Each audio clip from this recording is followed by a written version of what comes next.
Catus Maximus here.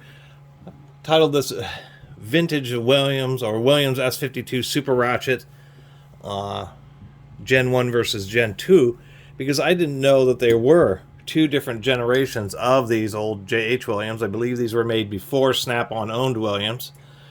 These are indeed both S-52s, but we can see that they are for real two different generations. One is stamped, this newer one, stamped name. On this one, it was actually forged into the ratchet. And then, of course, the head, we can see a dramatic difference in design. They have the reverse lever screwed on with the threaded ring.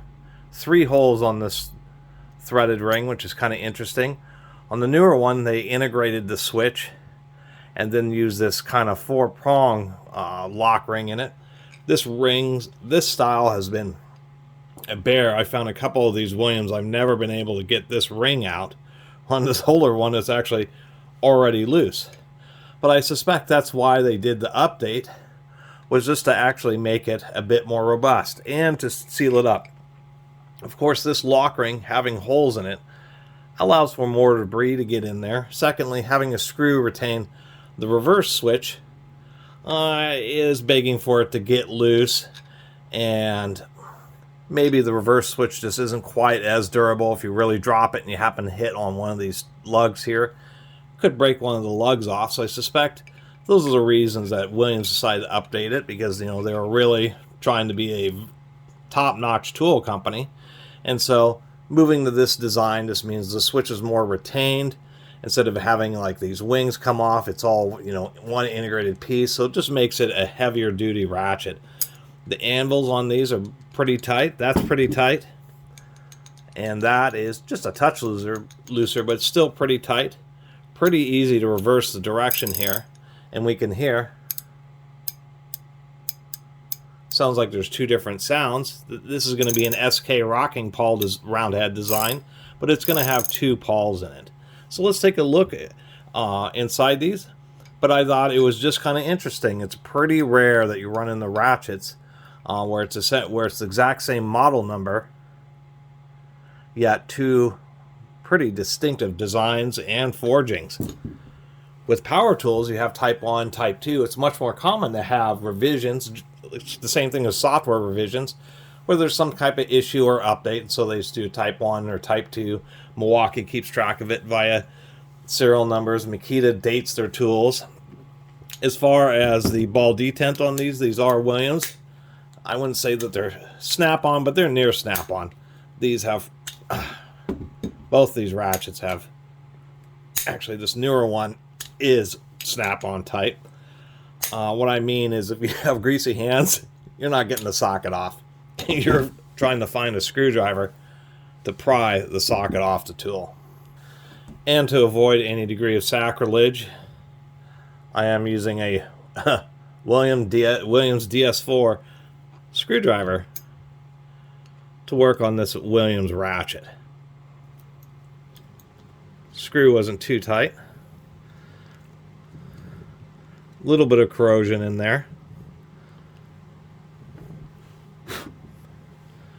And then this. Come on now. This shouldn't be too bad to get off.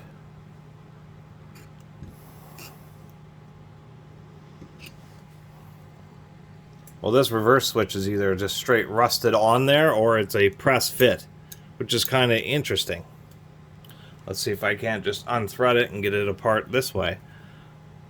I have some right angle snap ring pliers, so I'm only able to grip in 2 holes, but this thing ended up being loose already, surprisingly enough.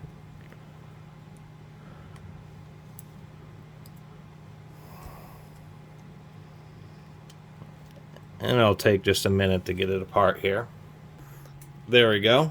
We can disassemble it with the whole lever on top. And indeed, it is twin rocking pawls. And I always really like that in these type of rocking pawl ratchets, because there's a pivot pin on this pawl, and just like in that immediately previous video about the power belt is that pin ends up being the weak spot in this type of ratchet design because it's just so much smaller than the anvil. If you really pound on the ratchet or use a cheater bar, then you end up shearing the pin that this pawl rocks on. So by adding 2 pawls, you get 2 different advantages. You can actually get 3 different advantages. One is you just have twice as much engagement on, so it's less likely to slip after it gets a lot of use and wear.